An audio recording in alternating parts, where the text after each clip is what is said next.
think it's almost like, good wine. It comes slow.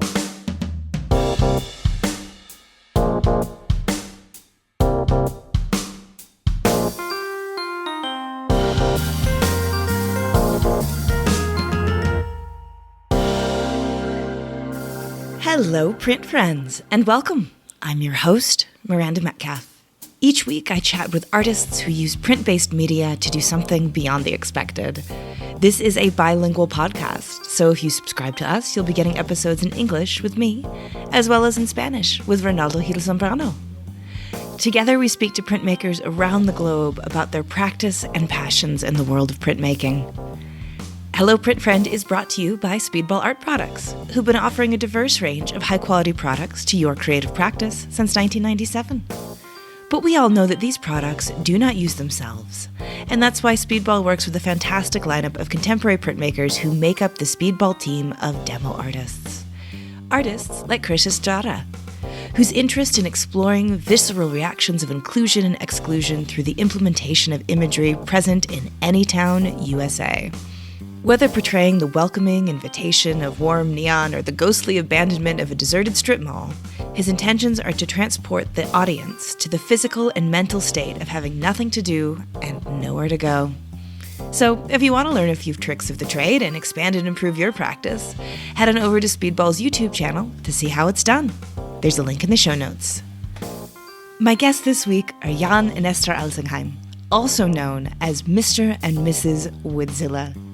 Jan and Esther are known for crafting their incredibly strong, portable, and durable presses and their home in the Netherlands. We'll hear about how a move to Singapore inspired Esther to take her creative practice into the world of printmaking, how they started making presses after returning home to Holland to stave off reverse culture shock, and how did they know it was time to go full-time on Woodzilla with 5 kids and 2 cats to feed. Not to mention, they've got some pretty nice advice for artists looking to turn their side hustle into a main hustle. Also, for this episode, we're partnering with Speedball Art Products and Woodzilla to do a giveaway of a press and some great ink. So head on over to the Hello Print Friend Instagram for details on that. So, without further ado, sit back, relax, and prepare to... with Jan and Esther. Hi, Jan. Hi, Esther. How's it going? Hi, you're fine. Hi, Miranda. Yeah, we're good. Excellent. I'm really pleased that you could join me and that your cats and my dogs are behaving at the moment and we're not having a lot of background noise. So we'll see. Touch wood. Hopefully that'll continue. And that we've got a chance to get to know each other a little bit better and I can learn more about your story. Yeah. Yeah, it would be great. Well, so far so good. Everything's quiet. The cats are out of the room, so we can go ahead. Wonderful. Well, before we get into the questions, would you please let our audience know just who you are and where you are and what you do, just for a little introduction? I'm Esther Elzinga. I have a small creative studio named Studio to Kek. And in my studio, I design and make stamps and prints. I draw a lot and I love to work with fabrics. We live in the Netherlands. I live there with my husband and 5 kids. And my husband, Jan, or Mr. Woodzilla, I worked together for 24 years. Yeah, about 24 years, yeah. And we live in Dordrecht, a small city. Beautiful place to live. I love my job and my small studio. And it's fun to have my kids around here. And I'm married to the best printmaker hand press maker of the world. So I'm happy and lucky and maybe a little bit spoiled with all the presses in the house. Yeah. I'm Jan. I'm Esther's husband, and like she said, Mr. Woodzilla, press maker since 4 or 5 years, something like that. Like Esther said, we live in a beautiful little city, Dordrecht. We have everything nearby. Well, that's the beauty of the Netherlands, I guess. Everything's nearby. Yeah. Even my workshop is about, 10-minute drive? Yeah. Something like that. But, okay, then again, we usually go by bicycle, so that's a little bit longer. But in short, who we are, Mr. Woodzilla. Mr. and Mrs. Woodzilla. Okay. I love it. So you said you're in the Netherlands, and I'm a bit familiar with that beautiful country. And I'm just sort of curious, are you in the north or the south or in the middle, if you were to... West. In the west? But I think most people know Rotterdam. It's just 30 minutes. Yeah, 30-minute drive from just to the southeast. So pretty close on the western side of the Netherlands. I think it's half-hour drive to the sea. Oh, beautiful! Yeah. I saw an exhibition in Rotterdam of another famous Jan van Eyck, and it just was one of the most incredible exhibitions I'd seen in my entire life. So I have such fond memories of Rotterdam just for being able to see those works in person. I had done my master's degree in Northern Renaissance art and, of course, seen many, many reproductions of the work. But, of course, as we all know as creative people, there is nothing like seeing work in person. So I know a bit about where you're from, so that's fun. You will love Dordrecht, probably. That's a very old city. Yeah. The houses here are around 400 years old. Yeah, something like that. Yeah, especially in the city center. So it's a beautiful. If you love like Renaissance, then it's it's definitely a go-to place. Yeah, I was gonna say 400 years ago. That's my sweet spot. That's where I know a lot about art. That's wonderful. Dordrecht is the oldest city of Holland. So, yeah. So where did you all grow up? And then what role did art play in that part of your life and your formation? We... Do you know Kinderdijk? If you've been to the Netherlands, you probably know it. Yeah. The 19 windmills of Kinderdijk, that's where we grow up. Yeah. And so both of you, okay. Did you know each other growing up at all? But we didn't know each other. No. Jan is a little bit older and we were going to another school. Yeah, so we only met when you were working at the bakery shop. Yeah. Oh, that is cute. Yeah. And so, were you artistic kids growing up? Did you go to museums often? What role did art have in that sort of formational years for you? Well, from my side, art was never really a big thing. I think more for you. Yeah. I had all the space to be creative, but we didn't go a lot to museum and stuff like that. But I had the space, and my parents, they supported you. They supported me. A safe place to grow up. Yeah, it was a nice place. Maybe a little bit boring. I was lucky to study in a bigger city, and the village was quite boring. But but then you did the art and fashion study. Yeah, in Utrecht, a bigger city, and that was fun. So when I met Esther, she was always the creative type, and back in the days I studied mechanical engineering. That's where the handy hands come from for making presses. So when we met, you were really the artistic type. But we were both always working on little projects and built a house.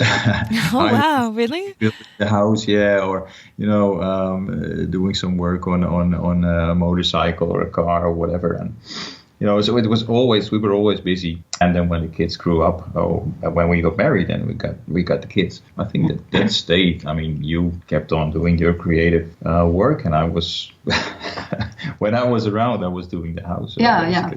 I was traveling a lot at that time for my previous job, or one of my previous jobs, and traveling all around the world. So I was off many times for weeks, and you were at home with five. Yeah, that'll keep you busy. I studied art school, art and fashion, and I had a few jobs in the fashion industry, but I didn't feel it didn't suit me very well. I didn't like the fast fashion and all the stress around it. And then I was looking for another job, and then I was suddenly pregnant with the oldest. And I stay at home, and long story short, 7 years later, there were 5 kids. And then you came back and told me where do you like to go to? I really wanted to go to Singapore. I got another job in the meantime, and then they asked me after a year, whether I would take the whole family and all my stuff and move to Singapore for a couple of years. Wow. And we didn't have to think about it. No, there was a dream come true. Yeah. Because I was traveling before that, and I always had in mind, it would be wonderful if we could live abroad for a period with like all the kids. Like Esther said, the village that we grew up in was small and safe, but you also met a lot of people around there that actually never left the village. They're already nervous if they like 20 kilometers from home. So just to teach the kids, that. Jan was traveling a lot in that time, and I was always a bit jealous of him. I love to go with the kids and move somewhere else. So Singapore was a dream. Yeah. I think a lot of people thought we were completely nuts going there with five kids. With 5 kids, yeah. And I must say, the first time that my boss asked me whether I would consider to go there, I was like, well, maybe he's had a drink too many. When I asked someone with 5 kids to pack all their stuff and move to Singapore, but in the end, we went there and it was fantastic. But the other thing was, it was mainly focusing on work. It was just for me. Work again. Yeah. I think maybe you've experienced also in Southeast Asia. There's not so much of a do-it-yourself mentality. Nobody is doing a lot of those things. I must say nowadays we get a lot of questions also from, for instance, Singapore to send presses over there. So that's actually quite funny. But there's not much of handcraft. Did you get a chance to visit at all the STPI while you were there, the publishing print studio that's in Singapore? No. But then again, printmaking was not in the picture for us yet. Okay. It started there, but only the year before we moved back. So I didn't see that kind of things. Yeah. So how did printmaking kind of work its way into your creative life?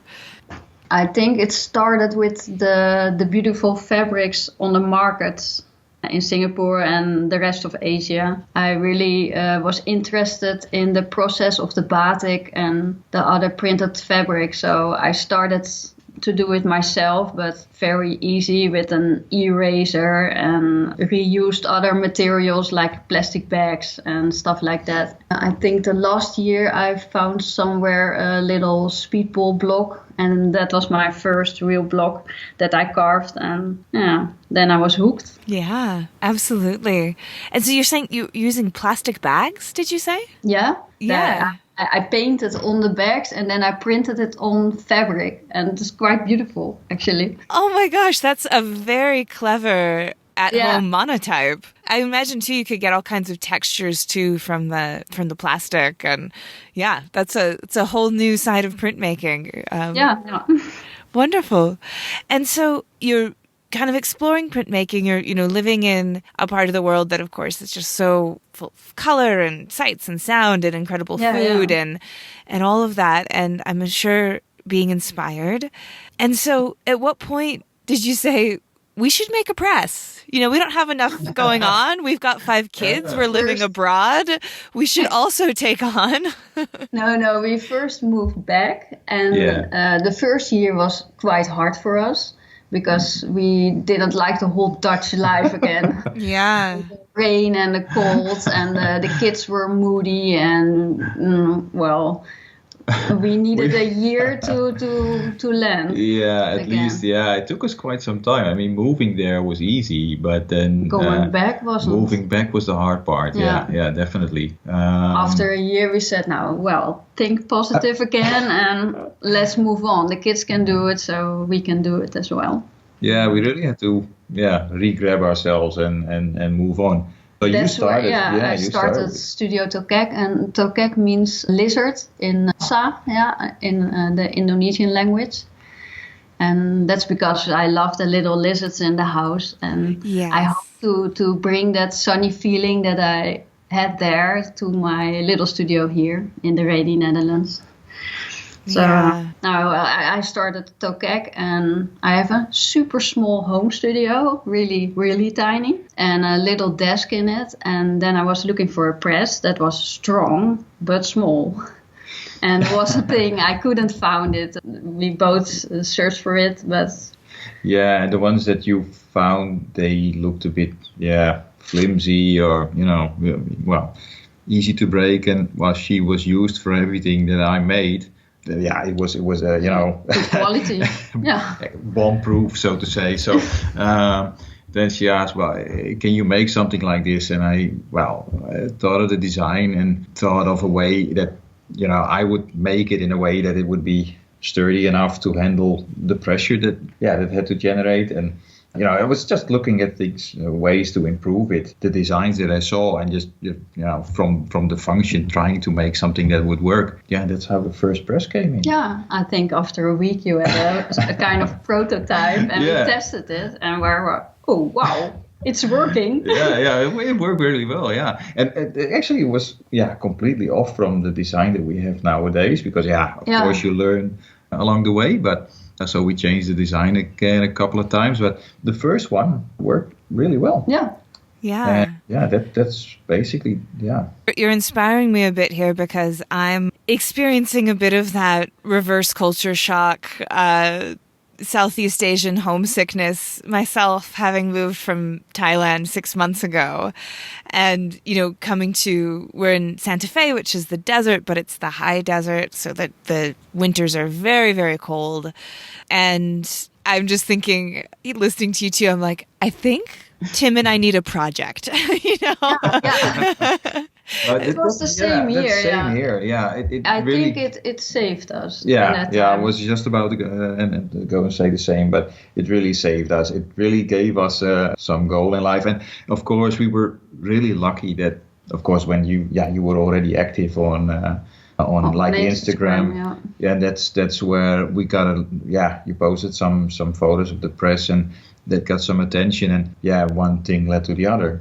So that's when we made the second press, which was already a little bit upgraded. But that project, so to say, making the presses, that really saved us. And from the years to come, well, till where we are now, it grew a lot. But the first few years was really, sometimes 2 presses a week, sometimes 3, sometimes if there was like 5 presses a week, then I would be, because I still had the daytime job besides it. So it was quite hectic. But then, I would come home and Esther say, oh, we got a few more inquiries for a press. And that was really funny.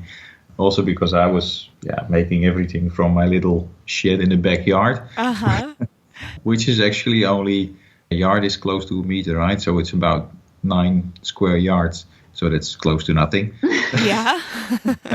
And there I was doing everything from cutting, welding, making the wooden plates, doing the spray painting even. So you can imagine the side of the shed after a few years. Yep. Driving the neighbors crazy also. Right. All the presses were drying in the kitchen on the racks. I made a drying rack in the kitchen, and then if it was empty, you would say, "Can the rack finally go out again?" Because when we would have a birthday from the kids or something, and we have some visitors over, and then we had to move our stuff, all the presses out, and during the weekends, the dining table would be filled with presses, building them up. So that was kind of an intense period. Yeah. Yeah, absolutely. So I'm curious maybe if you could speak to a bit more about the design process itself. Jan, you spoke to the fact that you have this background in engineering, and Esther had been already feeling this lack of the small, strong press, as you described it, which I just love. And having used it at the last SGCI, I think that's the perfect little tagline for a little Woodzilla. But what was kind of that like, that actual, this thing doesn't exist in the world, I want to see it in the world. How do you start about that journey of what is it going to look like, and how is it going to function, and how is it going to be manifested? Yeah, well, it's just, in the end, it's still a simple lever press. So it's the principle is pretty straightforward. But then you got to find a way where, Esther as a user still has enough space to put whatever she wants to print onto the press. Then it's got to be strong enough, so you try and you're going to make some calculations on how strong it should be. Think about people using their body weight actually to do that. The first one I think was not that stable yet. No. So the second one already we reversed the operating mechanism, so it's as stable as it is today, and thicker material. So we changed the materials a few times, and one of the challenges I think was to get the straightness of the plates right, because that in the end is very important, of course, for your printing result. I mean, if the plates don't match, then in the end your prints are never going to work. So and we managed to make it in such a way to bond the plates together in such a stable way that we can say safely that they're always giving a good print result. So, but that was a challenge, and I must say that also the questions that we got from various customers, that was actually in the beginning that was really lovely, because it was on such a small scale. We could also make all kinds of custom designs. I mean, there are many one-off Woodzilla presses in the world. We experiment a lot with it. Yeah. We started an A4 size, I think. A4 was the first. Okay. Yeah. So that's like letter size. Yeah. Then someone asked, do you do A3 as well? And okay, A3 can be done. Yeah, I thought the guy was crazy when he asked me. Do it. And in the beginning, we did all the custom colors. So you can choose any color you want. Yeah. That you liked. Jan spray painted in that color, and it was very unique. Yeah, and that was also quite nice. I think with the clients, they could pick their colors, and there would be stories behind the colors they picked. Like, my granddad had his workshop machinery in this and this color, so can I have it the same way, or stuff like that. But also the designs, like I said, the extra wide press that I make nowadays, that was asked for initially by a lady from Norway, and she wanted to do larger pieces of fabric that she wanted to put in the press. Can you make it wider so I can put more fabric into under my press, and larger pieces? Yeah, of course we can give it a go. And she drove all the way up from Norway.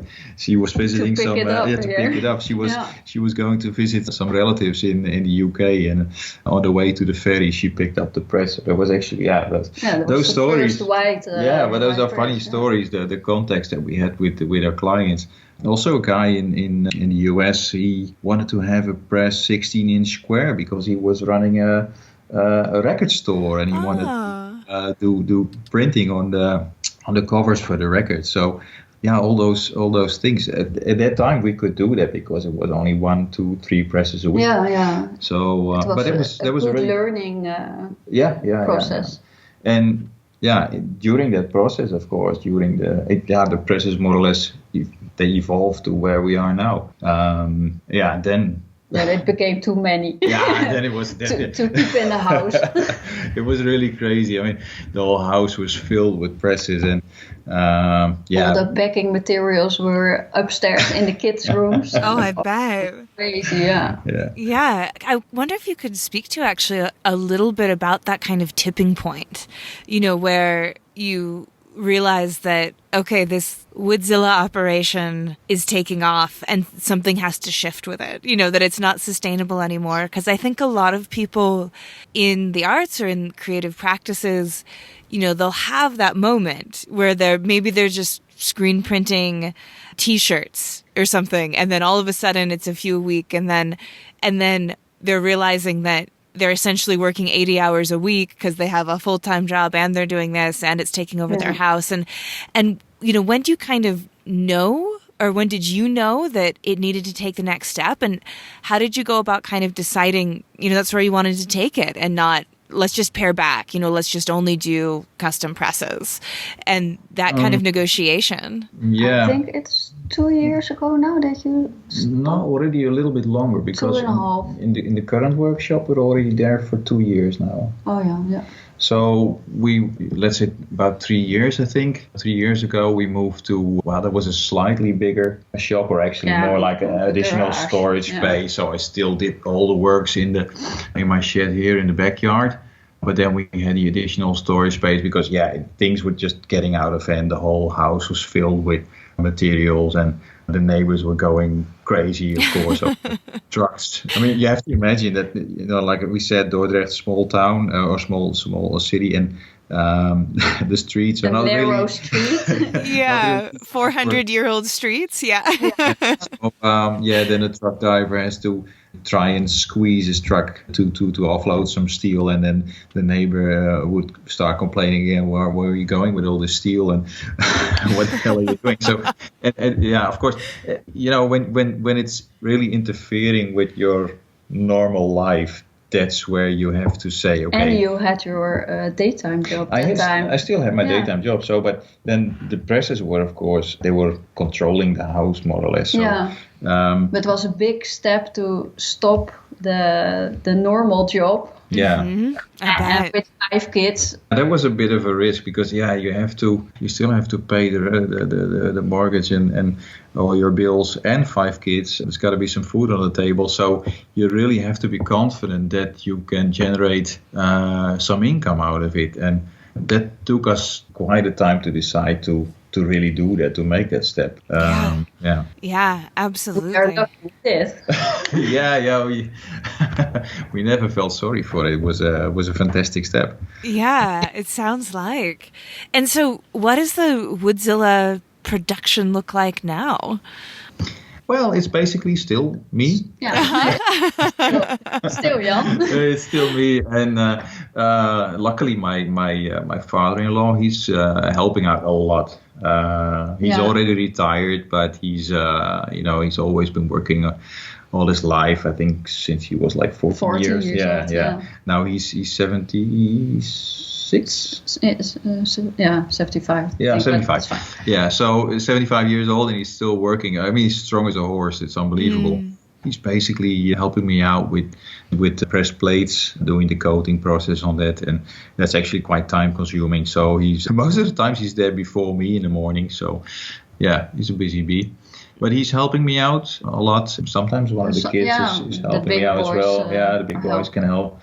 But that's it. Of course, nowadays, let's say in the beginning, every single press part was made by hand. Apart from the screws. I mean, okay, you buy it in a hardware store, but everything else was handmade. And you can imagine that's really, really time consuming. So then we made a step, or we wanted to make a step to, buying some parts. I would make a drawing on the computer and send it to a workshop and ask, can you do this for me? I need 50 or 100 pieces of this, and they would all come back and say, come on, man, if you can't go up to 5,000 pieces we can't do anything. And we were really reluctant to make that step because that's quite a step from going to I don't know 5, 6 in a week to somebody saying, hey man, it's only interesting if you that's ridiculous. So there was quite a surge. I feel like I have another moment of missing Southeast Asia because in Thailand, if we needed a metal part for anything, for a press, you just walk down the street and there was someone who made metal things for the neighborhood, and you could just walk in and say, you're with your drawing and your 60 baht, and they're just like, come back in an hour. But I definitely have experienced that, just in terms of the podcast and the things that we need for the podcast, like buying merch and that kind of thing, and that huge jump from Southeast Asia to Europe and the US, where people are like, I'm not even going to look at you unless we're talking like 5,000 guys. Yeah, exactly. That was really a challenge to make that work. And well, finally in the end we got to partner up with some companies here in the Netherlands, and they can supply us with pre-cut plates, which I only have to glue and do the final work on it. But it's way easier than having to buy everything in the hardware store and start cutting it up yourself. Same for the steel parts. I mean, it's so much easier if they come like laser cut and you can only just assemble whatever is there. So that's way easier, and still it's our design. And still handmade. And still every press is still handmade. Yeah, but luckily I don't need to file anything. File all the round edges and stuff like that. Oh my gosh. yeah, things are way easier than like 3 years ago. It's interesting because the way you're describing that handmade manufacture process, it actually reminds me a little bit of printmaking itself. You know, that lining things up and the repetitive process and the, you know, making sure that everything kind of lines up perfectly. It's just, yeah, I'm like, oh, it kind of sounds like they're pulling an addition in the workshop a little bit. Yeah. No, I think you can compare it to that, of course. Yeah, I mean, if Esther is making prints, I mean, yeah, her studio is filled with repetitive prints, and yeah, it feels a lot like what I'm doing when I'm making the presses. I mean, you also want to have the best result for each press. So yeah, you check them all. You know, just you feel them all because you want to make sure the alignment is correct and everything's functioning as it should. So yeah, it's there's a bit of heart and soul in every press, I guess. Yeah. I think one of the things that really impressed me or struck me about it when I was using it was I had the little guy. I think one of the smaller models, if not the smallest model, with me at the table, and you know, it's just a cute little guy. And of course you call it like Woodzilla. And like, I'm such a Godzilla fan. I can't even tell you. It's like, I love anything with big lizards. Godzilla, Jurassic Park, I'm always there for it.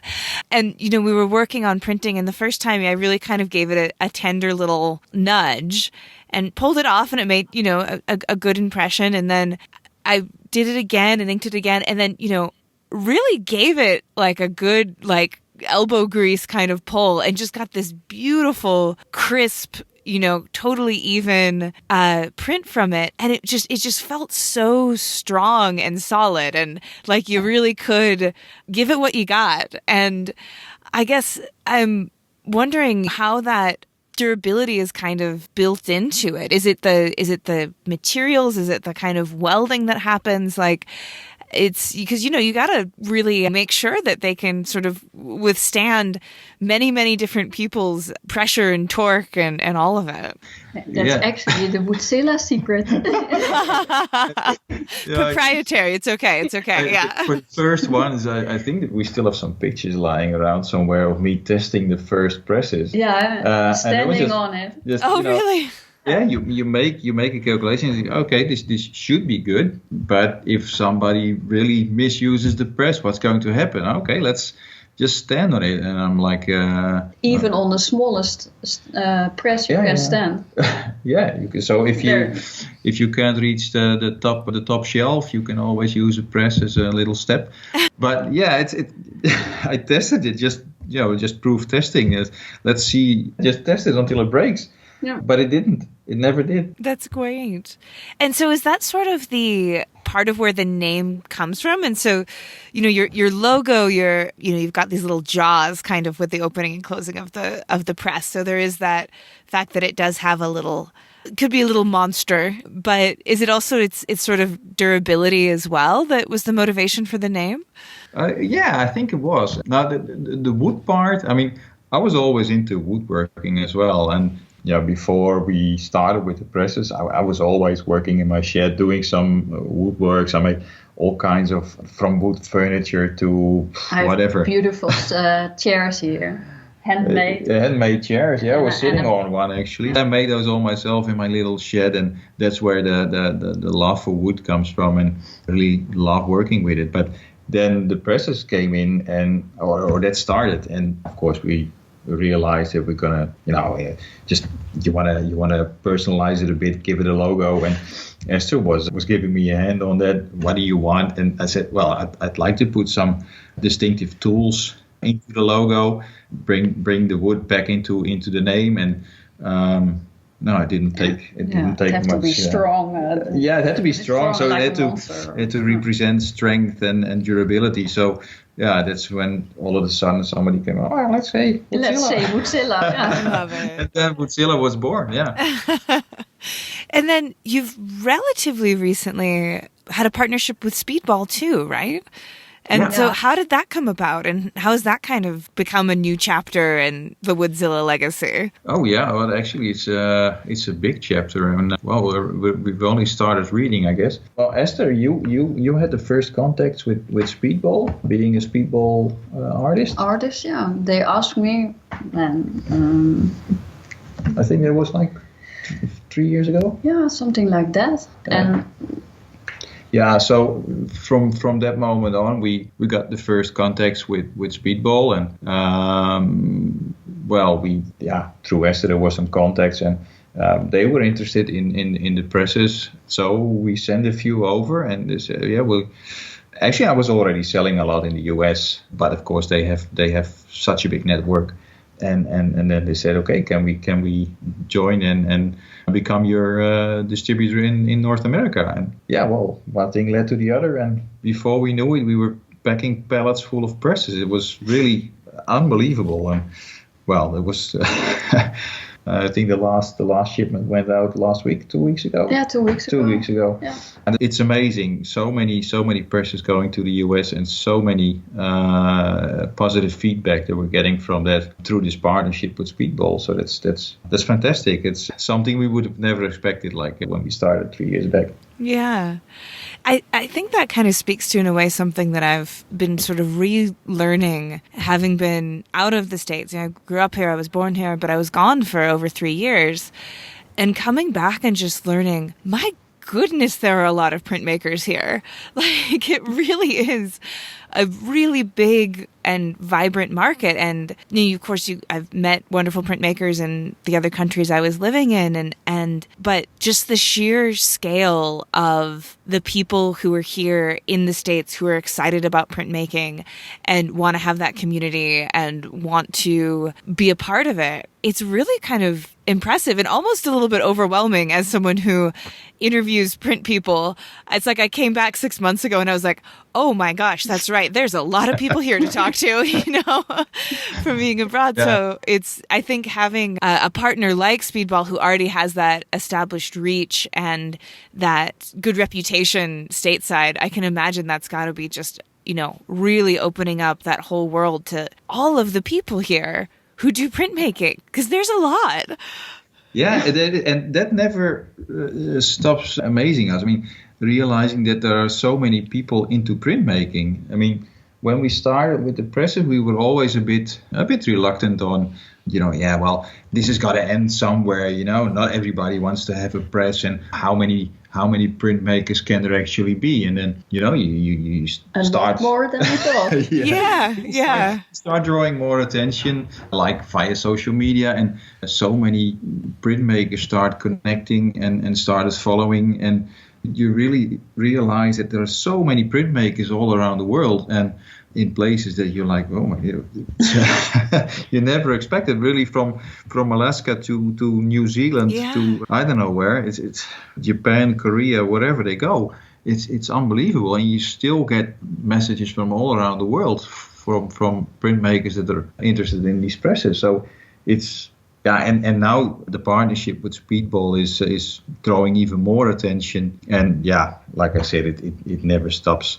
It never ceases to amaze us how many printmakers there are in the world, and so many enthusiastic reactions to the presses. And you got some people on Instagram that keep on posting basically on a daily basis, so they're really used as a workhorse as well. Every day I see people with new prints on their presses. I think the good thing about Woodzilla also is it's for professionals, but also the small ones. They're not too expensive, so they're for hobby and beginners as well. So if you don't have to make a big investment or anything, it's if you want to start printmaking, or you've seen it at a fair somewhere and you think, hey, this is I want to try. I just want to try it out. You can easily do that. It's easy access. Mm-hmm. And I think, speaking of moving or my moving, thinking about it as if you are in a place in your life, like you're a student or you're just in a job that you move around a lot,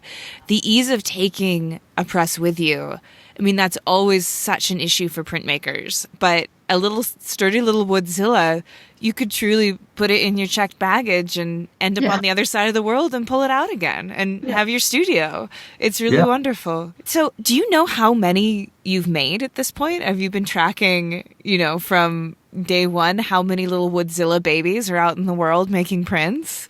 I think there's got to be around 6,000-7,000 at the moment. I think so. Yeah, something like that. Yeah. Well, I know there's many more printmakers than that, so I'm sure it will continue to grow. I will call my father-in-law and see if he still has some time left. Yeah. And so I'm wondering, what kind of advice would you give to people who are looking to start a print-related business? Because I know from being in the contemporary printmaking world for 10 years now, it's really a lot of entrepreneurial spirits, whether or not they want to start a tool business or start their own shop or just kind of start their own printmaking business where maybe they're doing home goods and fine art.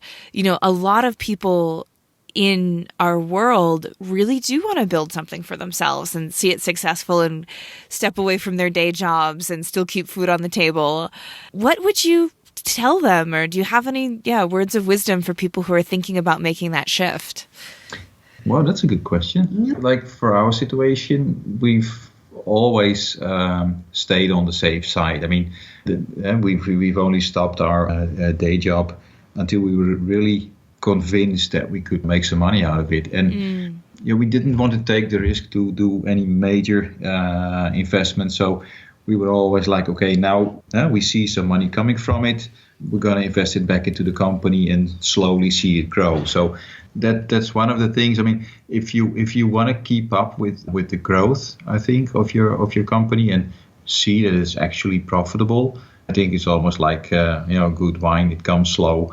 I think it's not typically a business that is, like nowadays, tech world, everything is fast moving and it's got to grow in a week's time. But that's not how it works. You got to draw some attention either via social media or whatever your contacts are. And you got to slowly attract your audience. And from that point onwards, you will see your business grow.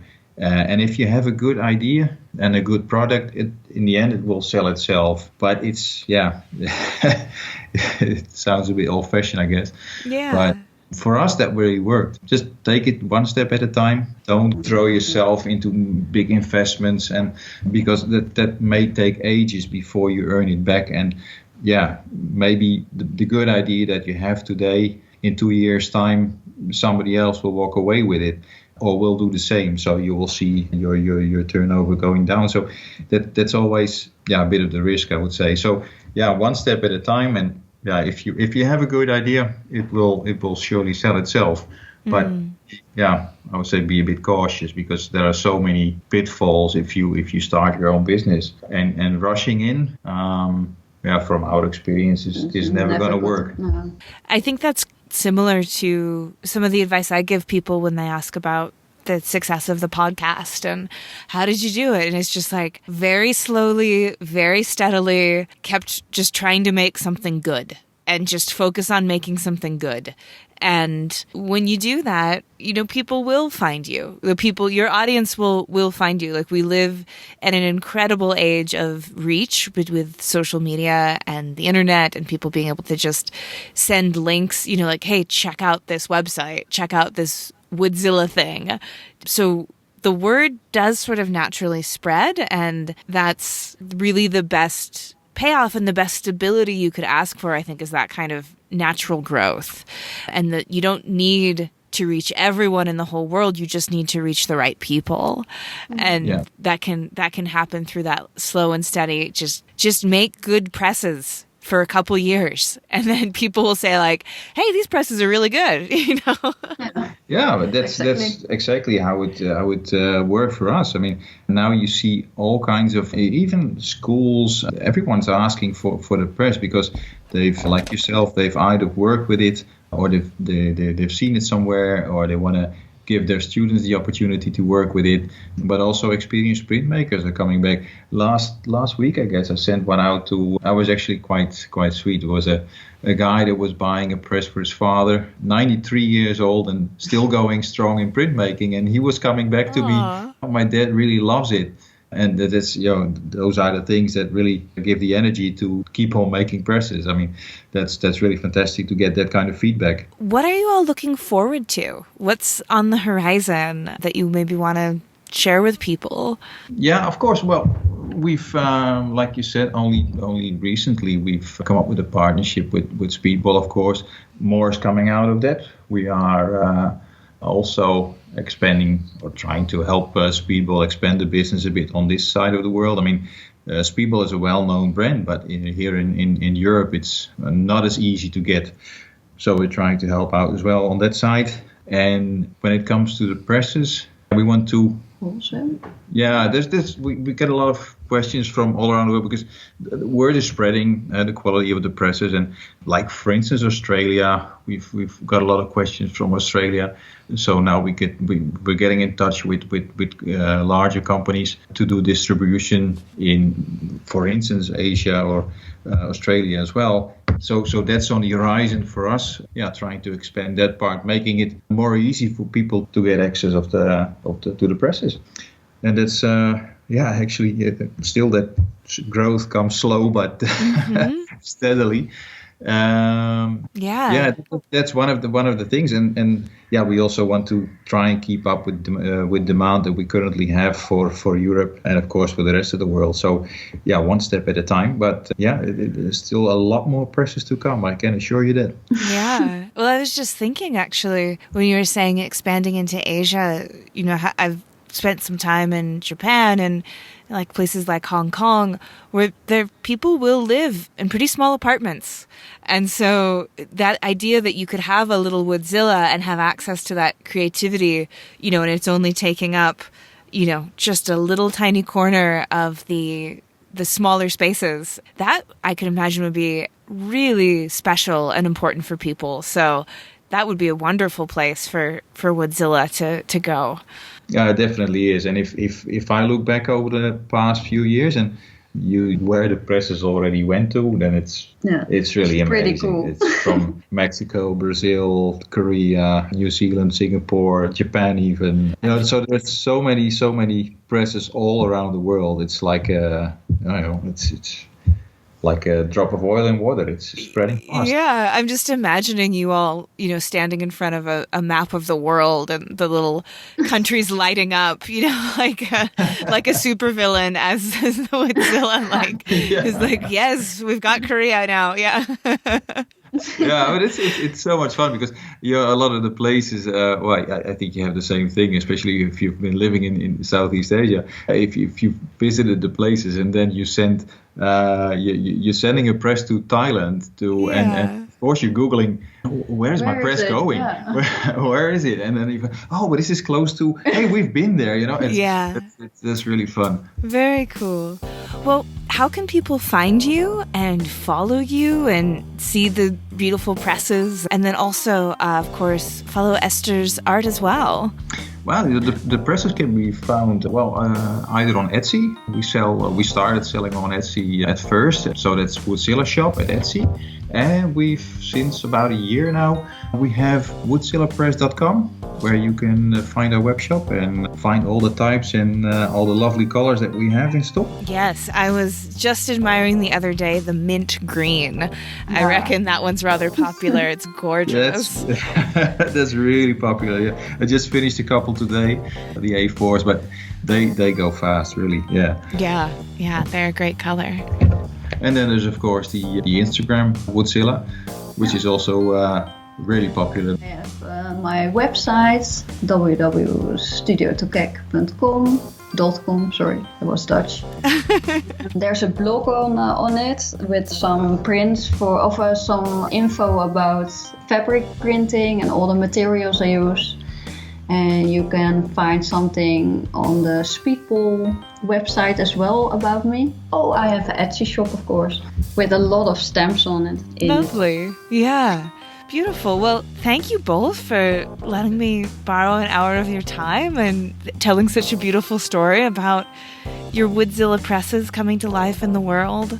It was just really delightful, and I'm glad that they're out there and that the company's expanding, and I hope people get a chance to see them and experience them out there, because they're making printmaking more accessible, which is always something that I am here for 100,000%. Thanks for the work that you do, and thanks for sharing your story with us. Well, thank you. Yeah, thanks a lot for having us. And I hope a lot of people can find us now, if they haven't found us already. But we're here for many more presses to come. So. Wonderful. Well, we will keep in touch, and I'll let you know when I've got a estimated release date, so we can do some good cross-promotion with getting print stuff out into the world. So Okay. Great. All right, thanks so much, you two. Have a good evening. Yeah, thanks a lot, Miranda. Yeah, thank you. Bye now. Bye. Bye. If you like today's episode, we have a Patreon where you can help us keep the lights on and get bonus content, like Shop Talk Shorts, where our editor Timothy Pauschak digs deep on materials, processes, and techniques with past guests. Also, if you've listened this far, you might be that special kind of print friend who would leave a review for us on Apple Podcasts. It would mean the world to us if you did. It really does make an impact in the podcasting world. And that's our show for this week. Join me again next week when my guest is Mi-Zhen Shin. You may know her from her jaw-dropping printmaking woodcut installations that she's done with floor-to-ceiling interconnected prints. We speak about her childhood growing up in South Korea with a painter mom, how her work speaks to the interconnected nature of society, and the beauty and the peril of that truth. Not to mention her co-founding printmaking studio and gallery in Buffalo and her Stop Asian Hate project. This episode, like all episodes, was written and produced by me, Miranda Metcalf, with editing by Timothy Pauschak and music by Joshua Weber. I'll see you next week.